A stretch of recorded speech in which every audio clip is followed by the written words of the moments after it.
बहुत सारी पिक्चरें रिलीज हो रही हैं यार। और क्या इनमें से कोई ऐसी पिक्चर निकल के आएगी जो बहुत ही आगे निकल जाएगी, कोई धुरंधर टाइप की या फिर एटलीस्ट भूत बंगला टाइप की? उसके बारे में डिस्कशन करेंगे। इस फ्राइडे को काफ़ी छोटी बड़ी पिक्चरें रिलीज हुई हैं, और ऐसा देखा गया है कि छोटी बड़ी जो पिक्चरें उनमें से कुछ थोड़ा सा मतलब एक अलग सा चार्म निकल के आ जाता है वर्ड ऑफ माउथ से। अचानक से चाहे सैटरडे संडे खराब जाए, मंडे ऑनवर्ड्स बहुत ज़्यादा धमाका मचना शुरू हो जाता है। तो क्या ऐसा ही कुछ होने वाला है नई पिक्चरों के साथ? वो सब बातें करेंगे। पहले हम बात करते हैं सबसे पुरानी पिक्चर जिसको रिलीज हुए हुए 52 दिन हो चुके हैं और अभी भी इसका क्रेज बरकरार है। और आज जो हुआ है 52nd डे के अंदर, वो काफ़ी ज़्यादा सिग्निफिकेंट है क्योंकि इसमें 1 करोड़ रुपीस का बिजनेस हुआ है धुरंधर 2 का, जो कि बहुत ज़्यादा सिग्निफिकेंट है considering this is the 52nd day. तो बहुत ज़बरदस्त कलेक्शन मैं इसको बोलूँगा। 1188 करोड़, यानी कि 1188 करोड़ रुपए का बिजनेस इसने कर लिया। और 1832 करोड़ के आसपास इसका ओवरऑल प्रोड्यूसर फिगर है। तो काफ़ी सिग्निफिकेंट तरीके की इसने कलेक्शन कर ली है। तो कॉन्ग्रेचुलेशंस टू द टीम। जो इसके मेकर्स हैं उन्होंने हिंट दी है कि अभी we are not done with Dhurandhar, तो शायद धुरंधर का कुछ और एक एस्पेक्ट आपको देखने को मिलेगा। क्या वो वेब सीरीज सोच रहे हैं या फिर इसका थर्ड वर्जन सोच रहे हैं कि पार्ट 3 आएगा इसका?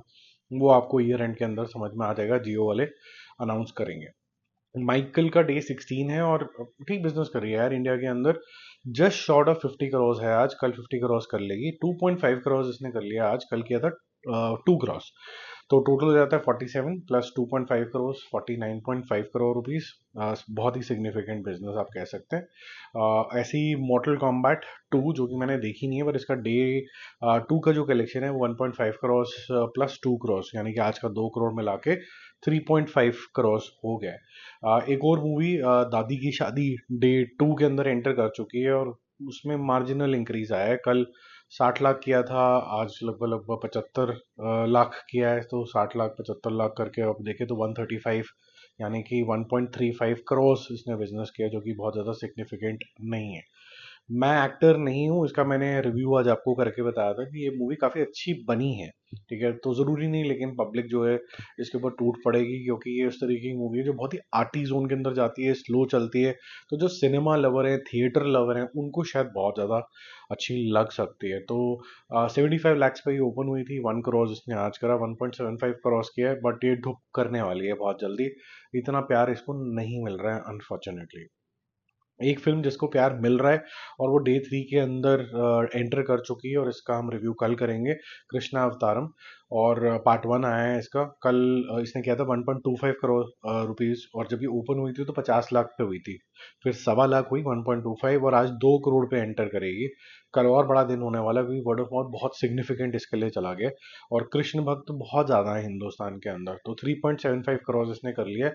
ये ऐसा लग रहा है कि ये वो वाली फिल्म है जो मैंने आपको स्टार्टिंग में बोला, जो अचानक से एक वर्ड ऑफ माउथ की वजह से बहुत ज़्यादा आगे निकल जाती है। और दूसरा उसके अंदर बहुत सारी नेगेटिविटी और पीआर बॉलीवुड ओवर उसका भी बहुत बड़ा साथ रहता है, क्योंकि कोई भी ऐसी फिल्म जो भगवान के ऊपर आ जाती है तो अंधभक्त ये नहीं देखते हैं कि भगवान आपको क्या कहना चाहता है, वो देखते हैं कि टीका प्रॉपर है कि नहीं है, ये प्रॉपर है कि नहीं है, वो प्रॉपर है कि नहीं है।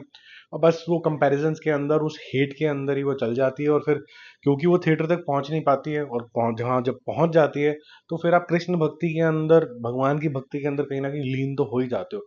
और एक साइड हेट करते रहते हैं लोग कि भाई बॉलीवुड इज ओवर, एक साइड बोलते रहते हैं कि जी हमने देख ली बड़ी अच्छी पिक्चर। ये समझ में नहीं आता ये सब हिंदी सिनेमा से ही आया हुआ है अल्टीमेटली। बट एनीवेज, पिक्चर को अगर फायदा हो रहा है चाहे हेट से ही हो रहा है तो अच्छी बात है। लेकिन भगवान ऊपर से बैठ के हंस रहे होंगे कि यार ये क्या ही तुमने तमाशबीन जो है सोसाइटी बना रखी है। ठीक है, अब आगे चलते हैं। बात करते हैं भूत बंगला की, और जो फिल्म है राजा शिवाजी की। राजा शिवाजी प्राइमरीली अगर हम बात करें तो ये मराठी फिल्म है, और जो हिंदी लैंग्वेज के अंदर भी रिलीज हुई है। तो डे 9 के अंदर ये काफ़ी बड़ा जंप ले रही है। 6 करोड़ का बिजनेस करेगी लगभग लगभग। कल 3.5 करोड़ का बिजनेस किया था, तो बहुत ही सिग्निफिकेंट है। हमने कुछ दिन पहले ये बात करी थी कि मराठी फिल्म्स जो होती हैं वो एक एक डेढ़ डेढ़ महीना थिएटर के अंदर लगी रहती है। ये नॉर्मल बात है, अगर चलना शुरू हो जाती है सैटरडे संडे के अंदर अच्छी खासी जंप आती है। ये देखने को भी मिल रहा है यहाँ पर। तो 65 करोड़ इसका टोटल हो गया, कल था 59। 3.5 करोड़ कल किए थे, आज 6 करोड़ रुपए करके 65 करोड़ पे ये खत्म हुई है। इसमें से 19 करोड़ रुपीज लगभग लगभग जो है वो हिंदी बेल्ट के हैं, बाकी सारा का सारा जो है वो मराठी लैंग्वेज का है। वेड जो सबसे ज्यादा मराठी चलने वाली पिक्चर थी रितेश देशमुख की एज एक्टर डायरेक्टर, ये उसको पीछे छोड़ चुकी है। तो ये रितेश देशमुख की एटलीस्ट सबसे ज्यादा चलने वाली पिक्चर है। जिस तरीके से ये जा रही है, ये ऐसा लग रहा है कि हो सकता है कि धीरे धीरे धीरे करके जस्ट अबाउट 90s के अंदर ये पहुंच जाए। भूत बंगला का डे 24 हो चुका है और ये भी काफ़ी अच्छी जंप यहाँ पर ले रही है, ऑलमोस्ट डबल का जंप ले रही है।